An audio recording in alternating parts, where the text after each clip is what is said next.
acuérdate, oh Señor, cántalo conmigo. Las naciones de la tierra, acuérdate que tu favor. Saludos, estimados hermanos y amigos que en su amabilidad nos escuchan. En esta ocasión estaremos comentando los capítulos 1 al 6 del libro del profeta Amós. Saludo en esta noche con mucho gusto a mi esposa que me acompaña. Eli, Dios te bendiga, buenas noches. Buenas noches, Dios los bendiga a todos. También saludo con mucho gusto a mi hija Ceci que me acompaña también en esta transmisión. Ceci, bienvenida, Dios te bendiga. Dios les bendiga, hermanos. José David, también Dios los bendiga, gracias por estar aquí y ayudarnos en los controles técnicos. Dios te bendiga, José David. Muy buenas noches a todos. Bien, en este capítulo 1 de Amós iniciaré mencionando que su nombre se relaciona con los términos cargar, llevar o levantar, por lo que su nombre bien podría significar el que lleva una carga. Amós, el profeta que nos ocupa, vivió en un pueblo o una ciudad llamada Tecoa. Él era pastor de ovejas y agricultor, particularmente productor de higos. Amós es de los profetas más antiguos de Israel. Él tuvo la capacidad de percibir la falsa religiosidad en la que estaba cayendo el pueblo de Dios y al mismo tiempo la facilidad con que se iniciaba y se desarrollaba rápidamente una clase social, una clase de ricos. Pareciera ser que eso seas a través del Espíritu Santo que empieza a visualizar y a distinguir los estratos sociales, porque antes el pueblo de Dios, en el tiempo de Moisés, en la alianza que Dios les dio, todo el pueblo participaba de un solo pacto y todos eran vistos por igual delante del Señor, no sin las clases sociales que aquí el profeta Amós empieza a señalar. Lo importante de esto es la gran disparidad que hay entre una clase y otra y la forma en la cual se va integrando una y se va menoscabando otra. La clase social alta, los ricos no tenían compasión al oprimir a los menos afortunados, a los pobres. El versículo 1 de este primer capítulo de Amós ubica las palabras del profeta en los días en que reinaba Usías en el reino de Judá, a la vez que reinaba Jeroboam, hijo de Joás, en Israel. La mención de los dos reinos nos deja por demás asentada la división política que sufrió Israel, quien fuera en los días de Saúl, David y Salomón un pueblo de un solo reino, es decir, todas las tribus eran gobernadas por un mismo rey. El terremoto del que se habla muy posiblemente se menciona debido a su magnitud y al impacto que causó en el ambiente físico. Este terremoto y sus consecuencias quedaron grabados en la mente del pueblo de Israel, de tal manera que el suceso serviría como punto de referencia en la línea de tiempo en la existencia del pueblo de Dios, así como vemos que lo señala en este capítulo el profeta Amós. De hecho, el profeta Zacarías lo menciona aproximadamente unos 300 años después en el libro que lleva su nombre, del profeta Zacarías, allá en el capítulo 14, en el versículo 5, y en el cual, en breves palabras, podemos imaginar lo horrendo que debió haber sido y la desesperación de los habitantes de ese tiempo en busca de refugio. El versículo 2 advierte mediante la figura de un rugido de león la sentencia de los juicios que pronto Dios ejecutaría sobre el reino del norte, el reino de Israel. Aunque más adelante el profeta también recibiría palabras de advertencia para su propio reino, Judá, el reino del sur. Lo primero que le impacta a Amós es la afectación que tendrían las actividades económicas en las cuales él se desenvuelve. Recordemos que él era ganadero, era pastor de ovejas y también se ocupaba de la agricultura, era productor de higos. Dice, los campos de los pastores se enlutarán o se marchitarán, y la cumbre del Carmelo se secará. El Carmelo es una expresión para referirse al monte que lleva ese nombre. Es un monte, una montaña de no gran altura en comparación con otros de la región. Dentro de sus muchas características que lo hacen peculiar, está el que su tierra es de gran fertilidad y se le podía apreciar cubierto de viñedos. Sin embargo, el profeta Amós está visualizando que a causa del pecado y del juicio de Dios, ese monte vendría a sequedad, vendría a desolación. Amós, siendo aún de oficio agricultor y ganadero, Dios lo inspira en una sabiduría poética, política y también social, que no queda mal para el distinguido pueblo de Tecoa, para mencionar sus oráculos, es decir, sus palabras, sus profecías, tanto en verso como en prosa. Estos recursos literarios le fueron estratégicos al profeta para dejarse escuchar sin ninguna dificultad. Es así como en los versículos restantes de este capítulo 1 encontraremos al menos 5 veces la expresión por 3 pecados y aún por el cuarto. Este recurso literario atraía a los oyentes. Seguramente en los oyentes de Amós generó intriga, al igual que en usted y en mí cuando pasamos por esta lectura. Bueno, Dios le bendiga. Y como ya dijimos, es solo un recurso literario, porque los pecados de Israel que habían llevado a decir a Dios que sus juicios no los revocaría, no eran pocos. Si usted lee en la versión Latinoamérica, encontrará ya convertida la expresión por 3 pecados y aún por el cuarto, por la expresión muchos. Y de nuevo encontramos otro factor de atracción cuando Amós se paraba en los lugares públicos a anunciar las profecías que Dios le había dicho. ¿Cuál era ese otro factor de atracción? Bueno, porque escuchar de lo trágico que pasa en otras personas de repente no nos duele, y en algunos casos hasta provoca el morbo, la curiosidad. Y es que, aunque brevemente el profeta esboza lo terrible que será el juicio para Israel, se enfoca más, al menos en el inicio de este libro, y particularmente en este capítulo, en el juicio que Dios traerá a las ciudades vecinas. ¿Cuáles eran esas ciudades vecinas? Damasco, Gaza, Tiro, Edom y Amón.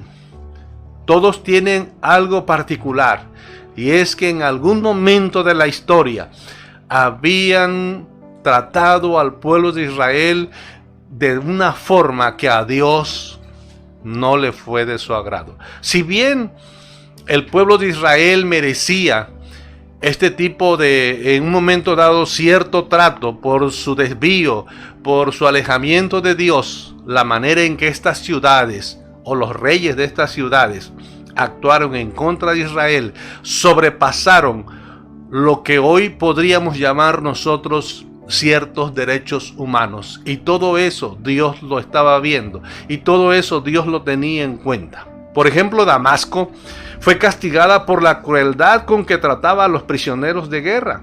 Dice que esta ciudad ocupó trillos para maltratar al pueblo de Galaad. Ocupó trillos de hierro, era un artefacto de madera que también llevaba partes de metal punzantes de alguna manera que herían, en este caso, al pueblo. Los trillos no fueron hechos para pasar sobre personas, fueron hechos para ayudar al hombre en sus cosechas, en la separación del trigo, de la paja, en ayudarlo en su cultivo. Pero Damasco usó crueldad al tratar al pueblo de Galaad de tal manera, de una manera horrenda, de una manera horrible, de una manera grotesca, y Dios le estaba tomando en cuenta esa acción. También se menciona el castigo para Gaza. ¿Y por qué los iba a castigar? Gaza era una ciudad de los filisteos que llevó cautivo a todo un pueblo para entregarlo a Edom. Es decir, comercializó con un pueblo entero, vendiéndolos como esclavos. Y en la esclavitud, la persona que cae en esclavitud pierde todo derecho, pierde su dignidad, pierde su identidad, pierde todo, se convierte en un objeto. Y su amo literalmente puede hacer con él lo que él quiera. Y Gaza se especializó en llevar a todo un pueblo y venderlo como esclavo a Edom. Edom, en su afán de buscar territorio, no buscaba gente, no buscaba apropiarse de personas, sino buscaba apropiarse de más territorio, de más tierra, a costa de lo que fuera. Otra ciudad que se menciona en este capítulo 1 y que le está reservado un castigo es para la ciudad de Tiro. ¿Cuál sería su castigo o por qué? Porque ellos entregaron también a todo un pueblo cautivo a Edom y no se acordaron, es la parte que más se le reclama aquí, no se acordaron del pacto de hermanos. En los tiempos de Salomón, después de la muerte del rey David, el rey Salomón hizo un pacto, particularmente con Tiro, pero también con las otras ciudades vecinas, en que se iban a tratar como hermanos, y ese pacto estuvo vigente un buen tiempo. Por eso es que Salomón tuvo paz por todos lados. Dios le dio la bendición, la capacidad de hacer trato con sus ciudades vecinas y mantener la paz. Dice la Biblia que Salomón en todos los días de su reinado no conoció la guerra. Esto usted lo puede leer en el capítulo 5 de primer libro de Reyes. Y el pacto que se da entre hermanos, que aquí lo está reclamando Amós, se encuentra particularmente en el versículo 12. Otra ciudad que también va a ser castigada es Edom. Edom, al final de cuentas, venían siendo primos hermanos con el pueblo de Israel. Pero siempre hubo celos entre ellos, porque eran descendientes de Saúl, hermano de Jacob, de donde desciende el pueblo de Israel.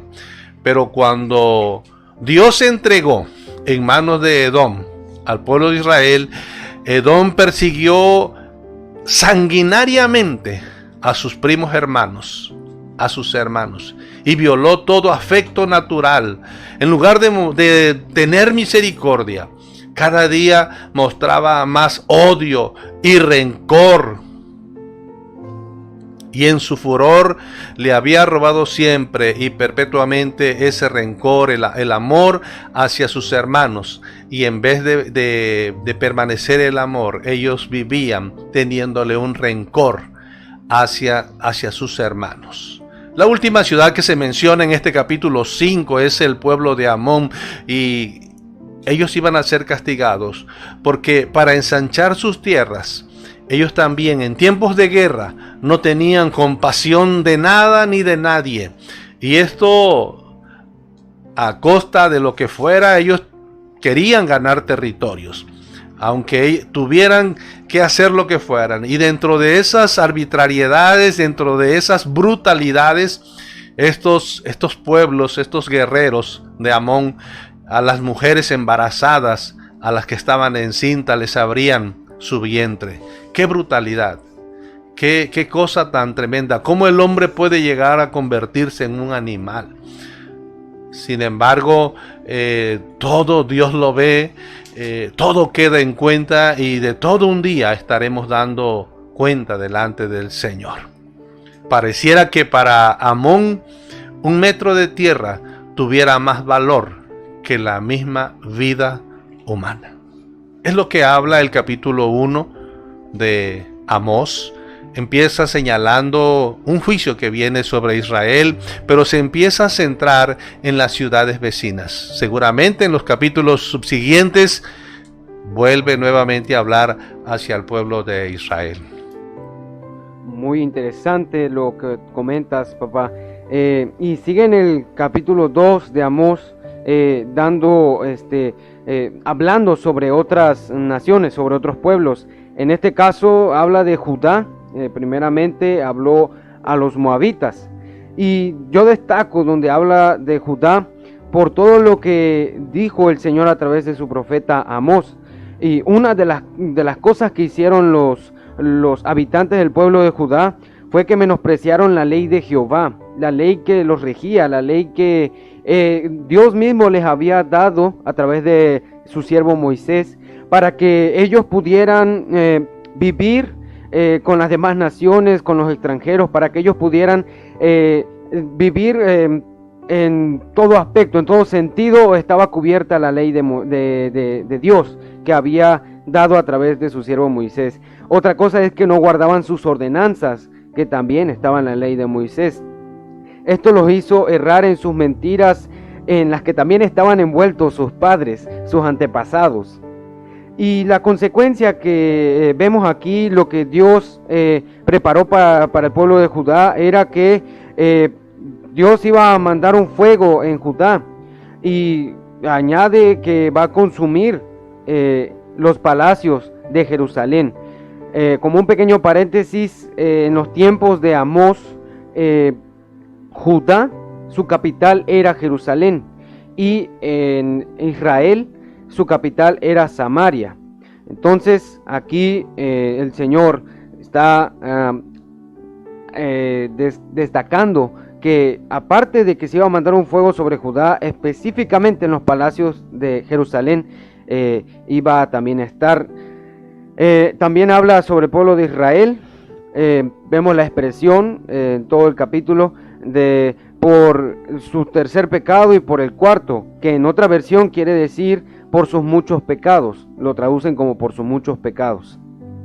Una de las cosas que dice el Señor es que vendieron por dinero al justo y al pobre por zapatos, por un par de zapatos. Aquí podemos ver cuánta desigualdad había en Israel, cómo se trataban a las personas sin que tomaran en cuenta sus derechos, todo, las vidas en generales.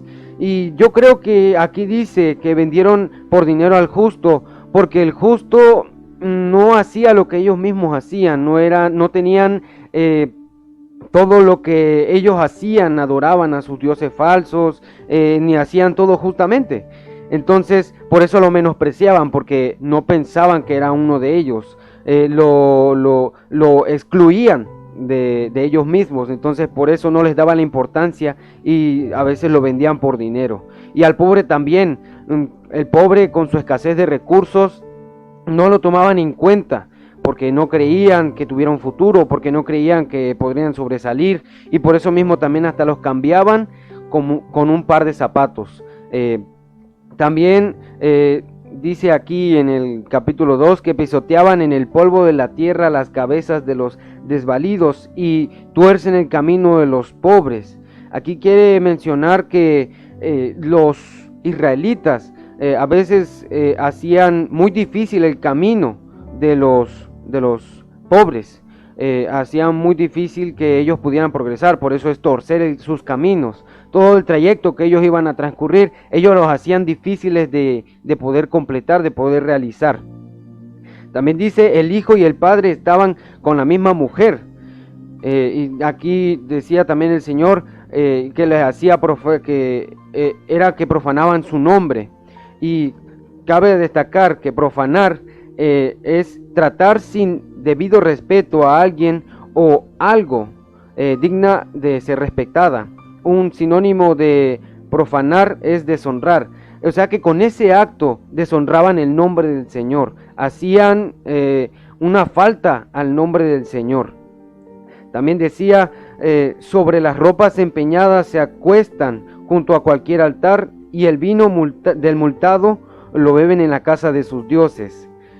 Entonces aquí el Señor les pone un poquito las cosas en claro, lo que hizo con el pueblo de Israel. Dice, yo destruí delante de ellos al amorreo, cuya altura era como la de los cedros y fuerte como una encina. Aquí Dios les está mostrando que hizo grandes proezas, grandes milagros, grandes acciones que muy difícilmente pudieron los israelitas realizar. Y dice, destruí su fruto de arriba y sus raíces abajo. Y quiere decir que aquí donde está hablando metafóricamente del amorreo como un cedro, es que Dios destruyó todo lo que eran los amorreos, los frutos, todo lo que ellos habían hecho, lo que habían cosechado económicamente, en sus ejércitos, en las estructuras que ellos tenían. No simplemente es sus frutos en sí, aunque también abarca ahí también sus frutos. Hasta abajo, que eran sus raíces. Quiere decir que Dios arrasó a los amorreos de pies a cabeza para que el pueblo de Israel se pudiera sentar sobre donde estaban los amorreos, que venían de los 40 años del desierto, y donde estaba la tierra prometida estaban los amorreos, y Dios permitió que el pueblo de Israel los vencieran. Dios les dio las fuerzas para que los israelitas vencieran a los amorreos, para que ellos se pudieran asentar ahí, para que Dios pudiera cumplir todas las promesas que ya había dado.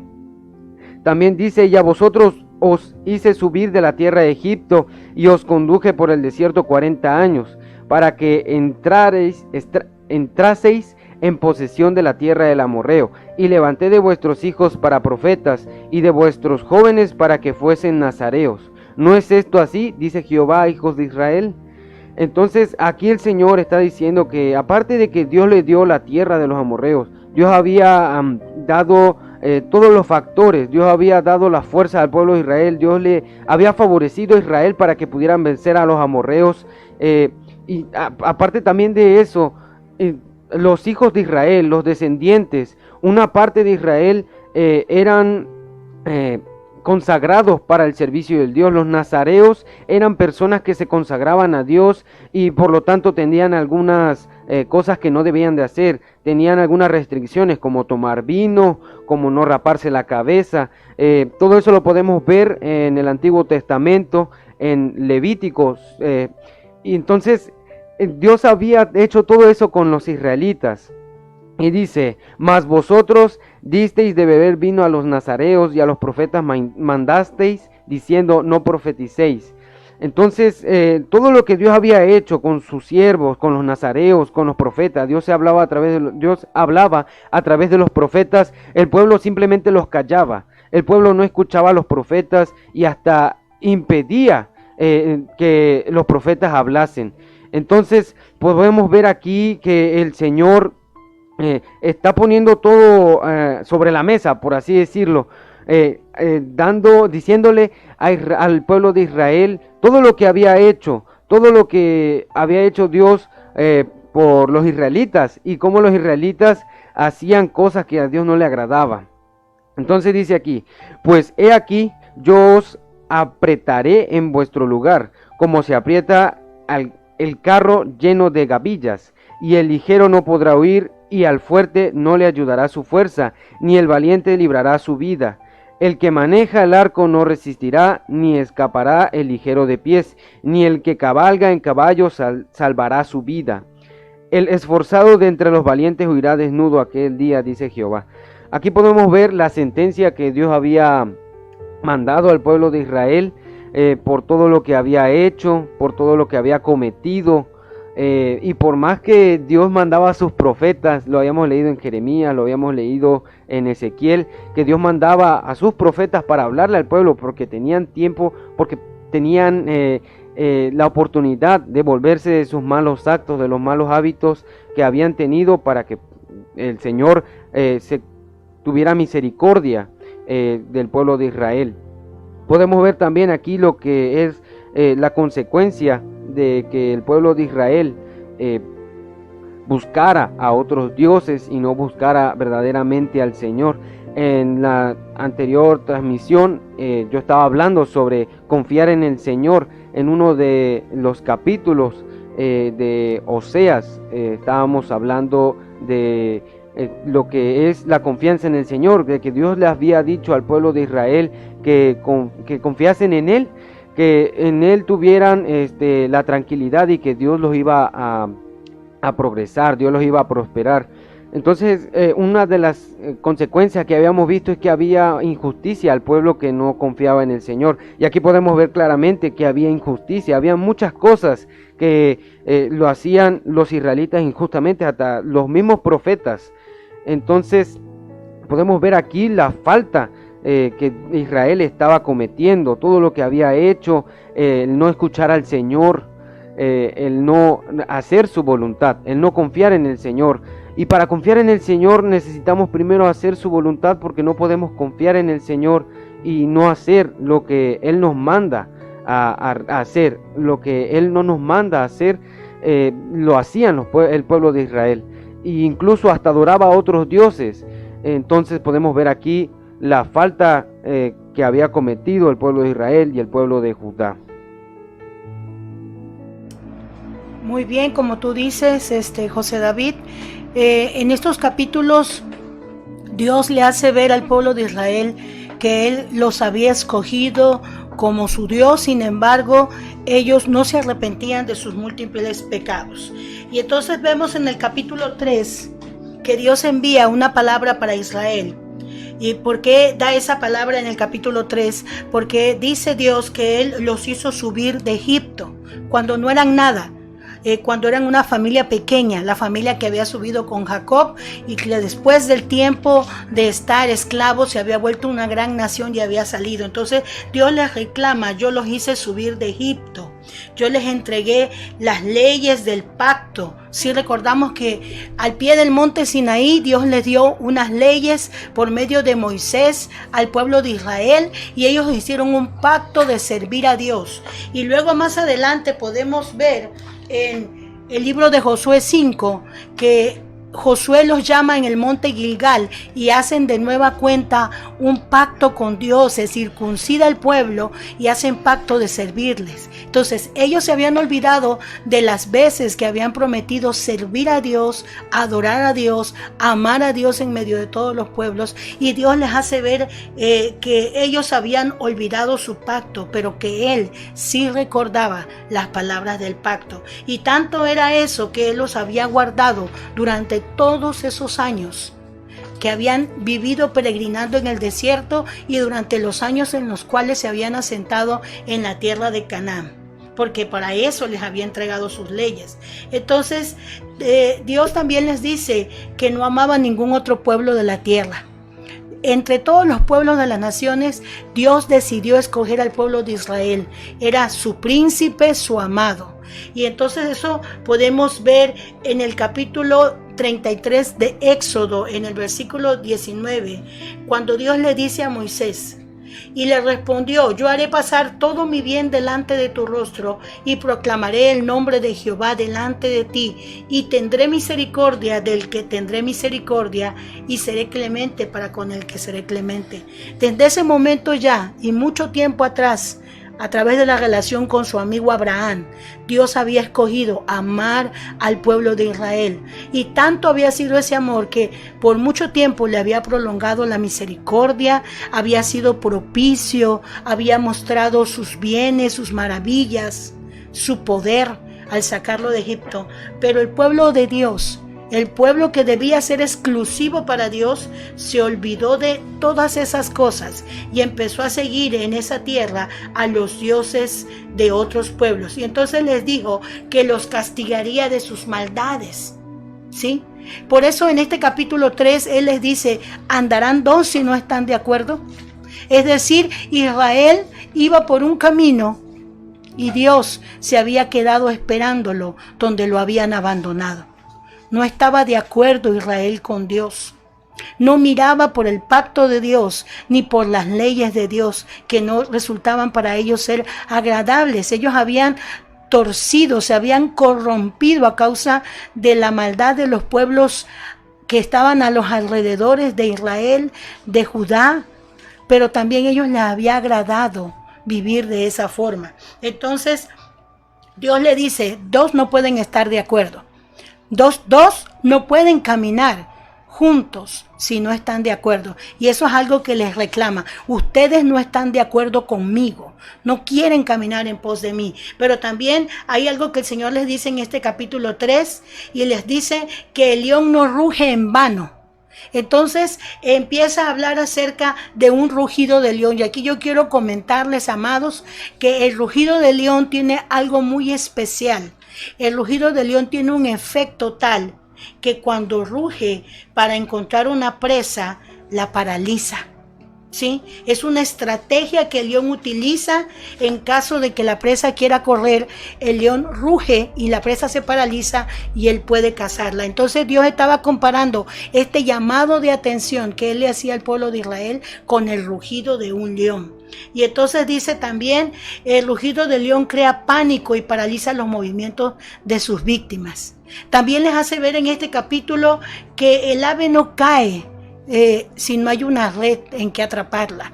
O sea, si un cazador sale a cazar una ave, va a utilizar una red para atraparla. Y era lo mismo que iba a suceder con el pueblo de Israel. También les dice, Dios no hace nada, sino se lo revela a sus siervos, los profetas. Y esto es algo muy importante que yo quiero comentarles, amados míos. En la antigüedad, Dios hablaba por medio de los profetas. Pero hoy, a través del pacto de Jesucristo, Dios quiere hablarte a ti y a mí todos los días. Y cuando tú entras en una relación de pacto con Dios, en una relación de cercanía, es cuando Dios te muestra lo que va a hacer cada día.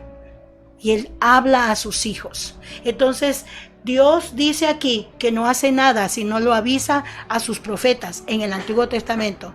Hoy Él quiere avisártelo a ti y a mí, por eso quiere tener una relación cercana contigo y conmigo. Y dice también que recordaran las ciudades de Ashdod y de Egipto, los juicios que vendrían de parte de Dios. Hay algo aquí muy importante que yo quiero mencionar acerca de lo que son los profetas del Señor. ¿Sí? Vamos a empezar primero explicando qué cosa es ponerse de acuerdo. Estar de acuerdo es coincidir, es ajustarse, convenir, acceder, accesar a algo. Entonces, el pueblo de Israel hacía todas las cosas, pero nunca estaba de acuerdo con Dios. Tomó su propio camino, se olvidó de su propio camino, por eso no podían estar de acuerdo. Entonces también quiero compartirte lo que era este profeta, ¿sí? Este profeta era alguien, un profeta era una persona muy especial que no era cualquier tipo de personas en la antigüedad. Dice que un profeta tenía que entender, dice, para ubicar mejor al profeta y entenderlo y aclarar su mensaje, debemos comprender primero que un profeta es una persona con un carácter determinado. En la Biblia, en este tiempo que estamos hablando, generalmente todos eran hombres, aunque también ha habido mujeres profetas. Pero vemos algo muy importante, que un profeta es un hombre independiente del poder, es decir, no tiene ninguna intención de defender los poderes ni los intereses de los reyes. ¿Sí? Es alguien aparte de, no está sujeto a una relación de dependencia, porque entonces si un profeta se sujeta a una relación de dependencia con los líderes políticos o con los reyes, entonces su mensaje sería condicionado. Entonces por eso es que vemos en lo largo de los libros que hemos estado leyendo de la Biblia que los profetas son personas aparte, personas que están solitarias, a veces ni se menciona su familia. En el caso de Amós sí se menciona de dónde era y qué cosa era él. Pero por lo general son personas que parece que no están, que no son públicas, que no son visibles hasta que Dios no hace el llamado para que ellos puedan salir a la luz pública a llevar el mensaje. Sin embargo, ahí están los profetas de Dios. También un profeta es, en consecuencia de lo que decía yo anteriormente, es alguien que se identifica plenamente con la realidad y con los intereses de los pobres y los oprimidos por los reyes o por la monarquía, en este caso por los reyes de Israel. Y por último, que no deja de ser la más importante, un profeta es un hombre de Dios, un hombre de Yahvé, el siervo de Dios, el siervo de Jehová, el siervo de Yahvé, como dicen muchos. Esto significa que conoce el proyecto de justicia que viene de parte de Dios, o sea, conoce el plan y ve el panorama como lo ve Dios, y por lo tanto no tiene miedo de defender lo que Dios le ha mandado a defender. Es por eso que podemos ver un profeta como Elías, que tomó los profetas de Baal y ordenó que los degollaran en el río. no tiene temor de lo que Dios le está mandando a hacer. Es un hombre que tiene carácter, que está seguro de lo que Dios le está mandando a hacer, porque conoce el plan y el propósito de Dios. ¿Sí? Entonces, estas son cosas que tenemos que darnos cuenta, que por eso los profetas eran determinados a hablar lo que ellos tenían que hablar, y entonces nos podemos dar cuenta que por eso es que Amós, siendo un hombre que tal vez no tenía cultura, sino una persona que solamente era un granjero que se dedicaba a cultivar o a cosechar los higos, puede pararse delante de los propios sacerdotes de Israel y decirle: yo soy una persona así y así y así, y Dios me mandó a decir esto, sin temor ante los líderes religiosos y políticos del entonces Israel. En este capítulo 4 de Amós encontramos una expresión al inicio, el cual dice que Dios habla a las vacas de Basán. Como nosotros llevamos un plan de lectura, le tenemos la lectura en la versión Reina Valera y tenemos la lectura en la versión latinoamericana. En la versión Latinoamérica se encuentra la expresión damas de los cerros de Samaria. Encontramos que el Señor aquí está hablando a una clase de mujer que se encuentra dentro de lo que es la ciudad de Samaria y lo relaciona con el lugar de Basán, que según Miqueas 7:14 es un lugar de buenos y agradables pastos para apacentar rebaños, y que da una buena característica: es un campo fértil. En esta explicación nos enseña que estas mujeres se encuentran en una buena posición económica a comparación del pueblo mismo, dato que reforzamos cuando el profeta muestra por lo menos 3 razones por las cuales Dios les habla, y dice que es debido a su comportamiento, en el cual oprimen al pobre o al débil, quebrantan al menesteroso y le piden incluso a sus maridos que les sirva o traiga el vino para tomar. El menesteroso es aquel que vive en escasez o con alguna necesidad. Esta clase de comportamiento tiene una acción ante el Señor, el cual por ello les juzga y les llama y les dice por esto cuál va a ser su castigo. En Mateo 25 del 34 al 46 encontramos que el Señor clasifica unas personas. Encontramos al hambriento o necesitado, al forastero, al desnudo, al enfermo y al encarcelado, el cual dice que por cuanto las acciones que hayan hecho con estas personas son hacérselas a Él mismo. Pero así como tú actuaste bien para esas personas, él es como si se lo hubieras hecho a Él. Y así como tú actúas o menosprecias o no tomas en consideración a estas personas, es como haberlo rechazado a Él mismo. Por lo cual, dado a esto, entendemos un poco más el castigo por el cual estas mujeres se les ha hablado, se les ha mostrado. Inevitablemente, a pesar del castigo pronunciado incluso en profetas contemporáneos como Oseas, Israel seguía teniendo un comportamiento distinto al que Dios les había dicho que tomaran. En otras ocasiones, en lo que leemos por ejemplo en Primera de Reyes, en los tiempos de Elías, cuando el príncipe Acab toma el reinado en Samaria de Israel, el rey toma como esposa, como mujer, a Jezabel, que era de otro lugar, tenía otros dioses, tenía otras culturas, y llega el profeta Elías, y el profeta Elías le dice que por cuanto él permitió esto, siendo el líder del pueblo, siendo el rey del pueblo, el cual debería de haber dirigido al pueblo hacia Dios, y los dirigió hacia otros dioses, el pueblo también había tomado este comportamiento de incluso buscar otros dioses como lo que era Baal, y el profeta Elías habla y dice que por cuanto esto han hecho, ellos no iban a tener lluvias ni agua durante un cierto tiempo. Y esto es uno de estos castigos, igual se ve reflejado aquí entre los mismos castigos de Amós 4. El Señor les muestra que ellos habían padecido hambre o habían padecido escasez de pan, y Él lo había hecho para que volvieran hacia Él, mas no lo hicieron. Entre ellos también se encuentra la falta de lluvia, el no poder cosechar, el que no tuvieran agua, uvas, el que hubieran plagas que atacaran los sembradíos o cosechas. Hubo incluso peste de muertos o malos olores.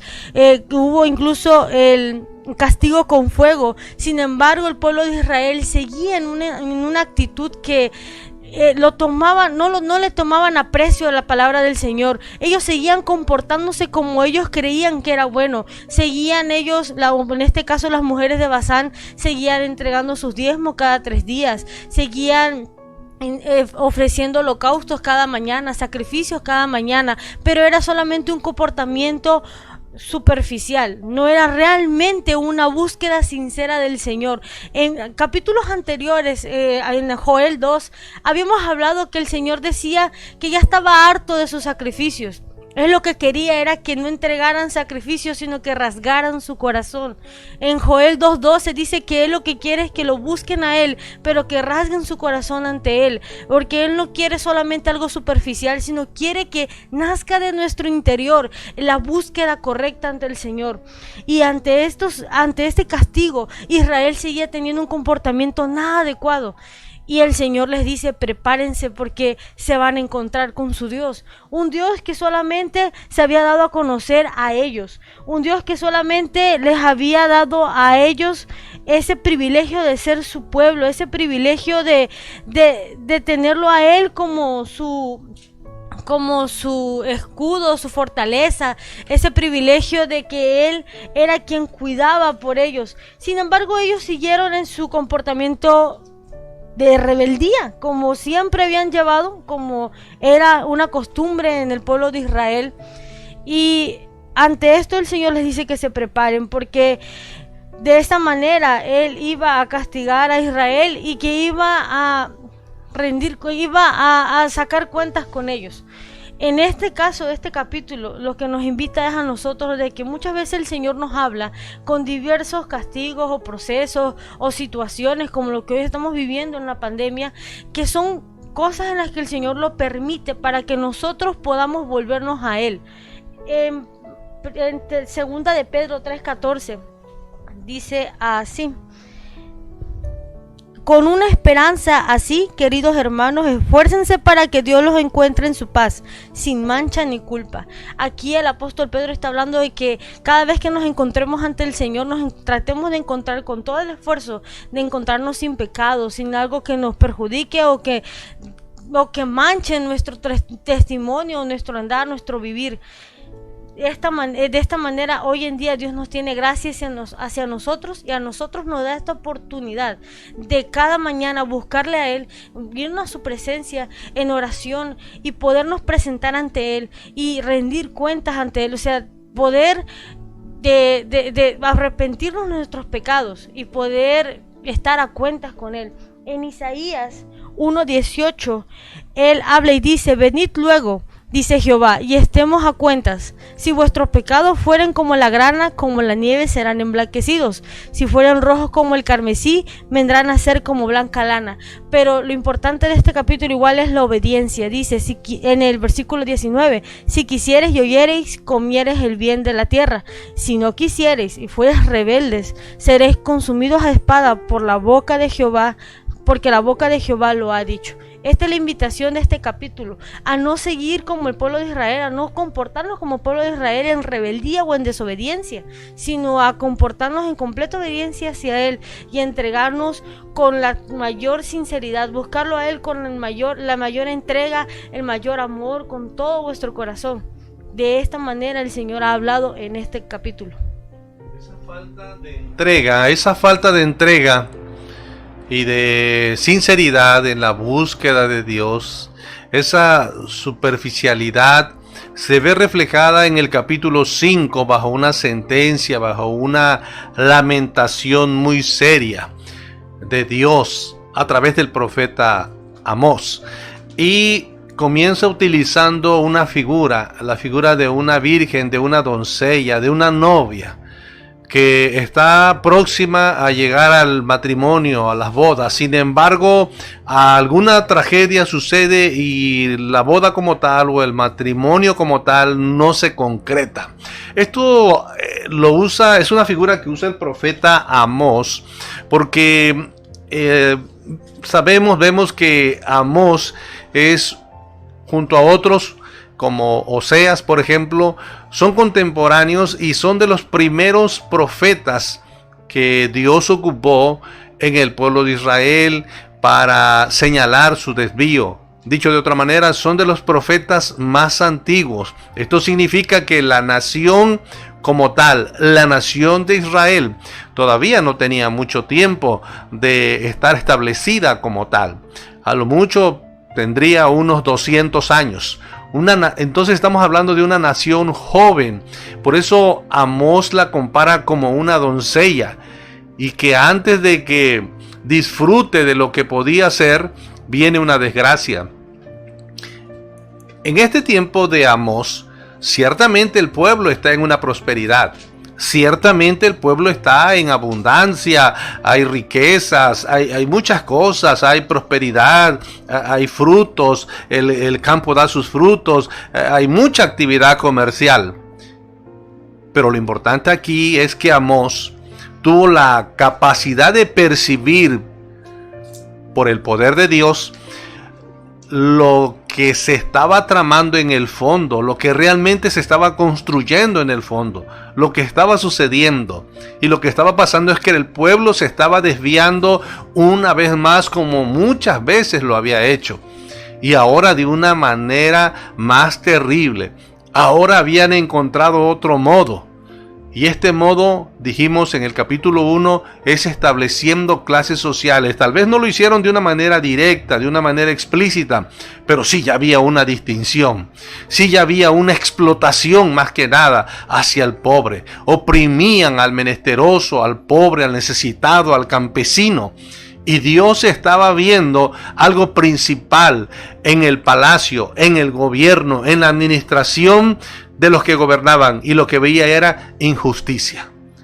Ceci nos hablaba de estas señoras, estas damas que estaban en el palacio y que eran influyentes, y qué vida se daban. Qué vida se daban, y ellas pretendían, esta clase social pretendía estar cerca de Dios. Ellos decían que Dios estaba con ellos. Ellos traían ofrendas hasta de una manera exagerada, pero era superficial. Era superficial. En el fondo había corrupción. En el fondo había injusticia. Por eso el Señor los llama y les dice: buscadme y viviréis. Buscar a Jehová. Dios los estaba invitando a buscar a Jehová. Yo no sé si a usted, amado oyente, que tiene la amabilidad de sintonizarnos, ha escuchado esa frase o se la han dicho y a la vez entiende lo que le quieren decir. Tal vez conmigo lo hicieron, y muchas veces buscar a Dios significaba simplemente llegar a un templo, llegar a un lugar de reunión, llegar a una iglesia, llegar a un lugar determinado. Desafortunadamente todavía hasta los días de hoy, buscar a Dios se le da determinado concepto. Pero la Biblia no nos deja en ambigüedad. La Biblia no nos deja en tinieblas de lo que significa buscar a Dios. Aquí al pueblo de Israel se le especifica qué es buscar a Dios. Dice: busquen lo bueno y dejen lo malo. Y ellos lo sabían muy bien. Ellos lo sabían muy bien, porque desde que ellos fueron rescatados del país de Egipto, siempre a través de Moisés, Dios les dijo: yo pongo hoy delante de ustedes lo recto. Pongo delante de ustedes la vida y la muerte, y ustedes escojan. Siempre puso delante de ellos los dos caminos, y siempre les dio la opción de decidir por qué camino caminar. Ellos sabían bien, estaban bien instruidos, eran conocedores de la ley de Dios, y por eso Dios se los reclama. Dios se los reclama fuertemente lo que es apartarse del Señor, lo que es no buscar a Dios. Y les dice aquí: buscadme y viviréis. Me regreso tantito para recordar una vez más y señalar una vez más, porque sí es de mi interés señalar que buscar a Dios no es asistir a un lugar de adoración, porque el mismo profeta les dice en el verso 6: buscad a Jehová y vivid, no sea que acometa como fuego a la casa de José y la consuma. Y le está señalando en el verso 4 y 5, no busquéis a Betel ni entréis en Gilgal. Estos eran lugares de adoración. Betel y Gilgal eran lugares de adoración. Pero les dice, ni siquiera vayan, porque a lo que van, recordemos que ya lo hemos leído en los otros libros, ¿a qué iban? A prostituirse con un dios Baal, a hacer actos inmorales, a justificar su conciencia nada más. Porque una relación directa con Dios no la había. Dios les está llamando a tener una relación sincera, a tener una relación genuina, a que miren a un Dios que es real, no a un ídolo.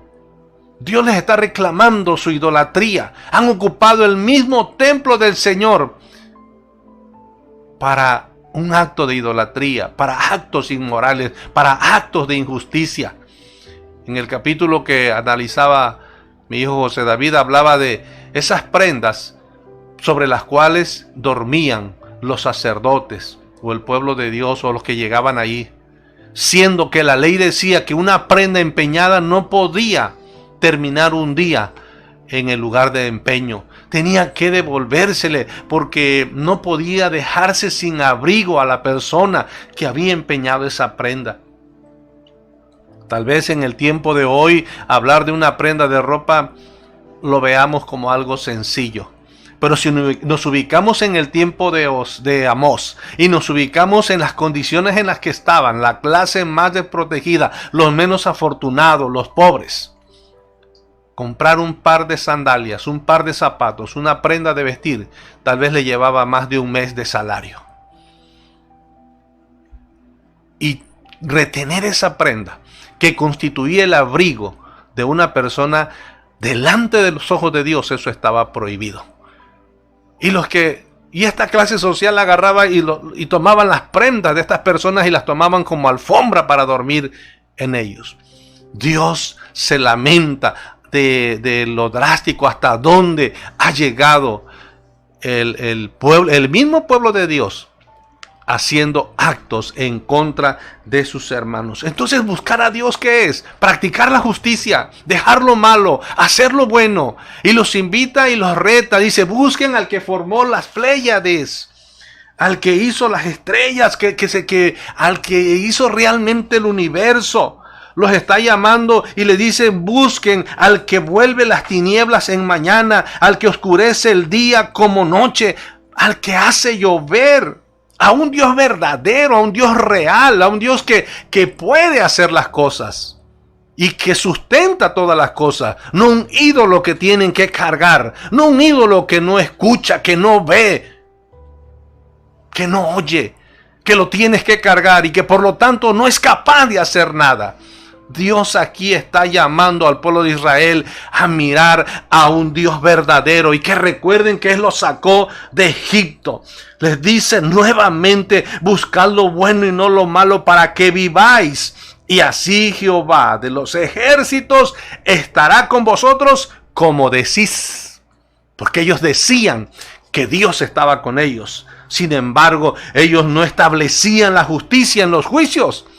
Entorpecían los juicios de los jueces, los dictámenes de los jueces, para ir en contra de los pobres, y así se enriquecían, y de esa riqueza luego llevaban sus diezmos, como dijo Ceci, cada 3 días, cuando en la ley se tenía que llevar cada 3 años, unos de manera anual y otros cada 3 años, en el caso de los pobres, de las viudas y de los huérfanos. Dios está llamando seriamente aquí al pueblo de Israel, porque había una extorsión grande, había una corrupción terrible. Dice que de los campesinos, de los pobres, recibían carga de trigo, es decir, recibían un impuesto, y no solo un impuesto que no deberían cobrar, sino un impuesto excesivo. Y de ese impuesto excesivo, esta clase social se construía casas de piedras labradas. Pero el Señor ya pone sentencia, dice, esas casas labradas que te habéis construido con el dinero del pobre, no las vas a disfrutar. No vas a disfrutar el trabajo, el resultado de tu trabajo. Les está diciendo que vuelvan hacia Él para que tengan vida. Y al final, la sentencia para ellos va a ser que Dios los va a llevar, Dios va a permitir que otros reinos, otros reyes los lleven cautivos y van a ser exhibidos, porque cuando ellos iban en cautiverio, iban muchas veces encadenados, con las cabezas con cabizbajos, encadenados o amarrados, y eran caminatas de días y tenían que atravesar ciudades, y las demás ciudades se iban a dar cuenta que los dioses a los cuales ellos se habían entregado no los iban a poder salvar. ¿Cuáles son esos dioses? Esos dioses que habla en el último versículo, Moloch y Kiun, ídolos vuestros, dice, os haré transportar más allá de Damasco. O sea que iban a hacer la vergüenza, y Dios los iba a exhibir delante de muchas ciudades. En algunas ocasiones esas prácticas de los reyes que cautivaban a otros pueblos constituía también que los llevaran enjaulados como animales. Hay un llamado para el pueblo de Israel, pero hoy el llamado es para nosotros. Analicemos nuestra vida a la luz del capítulo 5 de Amós, y de todo este libro que hemos estado analizando. ¿Qué hay en nuestra vida? ¿Hay justicia? Porque la palabra del Señor dice que todo aquel que es nacido de Dios practica la justicia. ¿Estamos confiando en un Dios real, en un Dios verdadero? ¿O nos espera vergüenza y confusión? Es momento de reflexionar. Dios te bendiga, amado hermano. Así es, como tú decías, en estos capítulos Dios le reclama a Israel su idolatría, sus pecados, que se habían igualado a las naciones que los rodeaban. Y algo que también molestaba a Dios es que las naciones que los rodeaban eran fieles a sus dioses, que no eran dioses verdaderos. Y Él, que es el único y verdadero Dios, tenía que soportar la infidelidad de su pueblo Israel.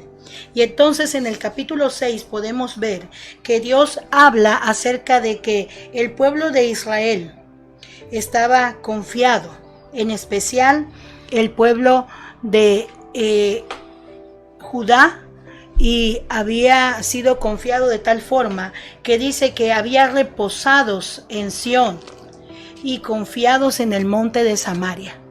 ¿Qué sucede? Que el pueblo, a través de las riquezas, o más bien, el pueblo era pobre. Esa era parte de lo que Amós le señalaba al rey. En este caso era el rey Jeroboam II. Le reclamaba al rey que ellos vivían en riqueza y en opulencia, y el pueblo estaba siendo oprimido y pasando hambres. Entonces, ¿qué sucede? Por eso tenían que llegar a vender a sus hijos por un par de zapatos. Entonces, ¿qué sucede aquí? Dios habla a través de Amós y les dice que hable a la casa de Judá y les diga, ellos estaban reposados en sus palacios.